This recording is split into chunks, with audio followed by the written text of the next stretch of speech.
ഏറ്റവും വലിയ 9 മരിയൻ തീർത്ഥാടന കേന്ദ്രങ്ങളിൽ ഒന്നാണ് വല്ലാർപാടം ബസിലിക്ക. 1524 പോർച്ചുഗീസുകാർ വല്ലാർപാടത്ത് പരിശുദ്ധാത്മാവിൻ്റെ നാമത്തിൽ ഈ ദേവാലയം സ്ഥാപിച്ചത്. പരിശുദ്ധാത്മാവിൻ്റെ നാമധേയത്തിൽ സ്ഥാപിതമാകുന്ന ഏഷ്യയിലെ ആദ്യ ദേവാലയമാണിത്.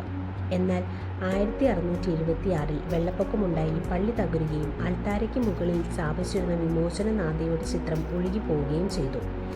അന്ന് കൊച്ചി ദിവാനായിരുന്ന രാമൻ പാലിയത്തച്ഛൻ ഈ ചിത്രം കായലിൽ നിന്ന് വീണ്ടെടുത്ത് പള്ളി അധികാരികളെ ഏൽപ്പിച്ചു. പുതിയ പള്ളി പണിയുന്നതിനായി സ്ഥലവും ദിവാൻ ദാനമായി നൽകി.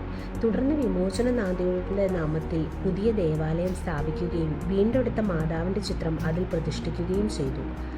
1951 ഭാരത സർക്കാർ വല്ലാർപാട് പള്ളിയെ തീർത്ഥാടന കേന്ദ്രമായി പ്രഖ്യാപിച്ചു. പിന്നീട് വർഷങ്ങൾക്കു ശേഷം കേരള സർക്കാർ 2002 പള്ളിയെ ഒരു വിനോദസഞ്ചാര കേന്ദ്രമായി ഉയർത്തി. അതേ തുടർന്ന് 2004 സെപ്റ്റംബർ 12 ദേശീയ തീർത്ഥാടന കേന്ദ്രമായി പ്രഖ്യാപിച്ചു. തുടർന്ന് ആ വർഷം തന്നെ ഡിസംബർ 1 ജോൺ പോൾ II മാർപ്പാപ്പ പള്ളിയെ ബസിലിക്ക എന്ന പദവിയിൽ നൽകുകയും ചെയ്തു.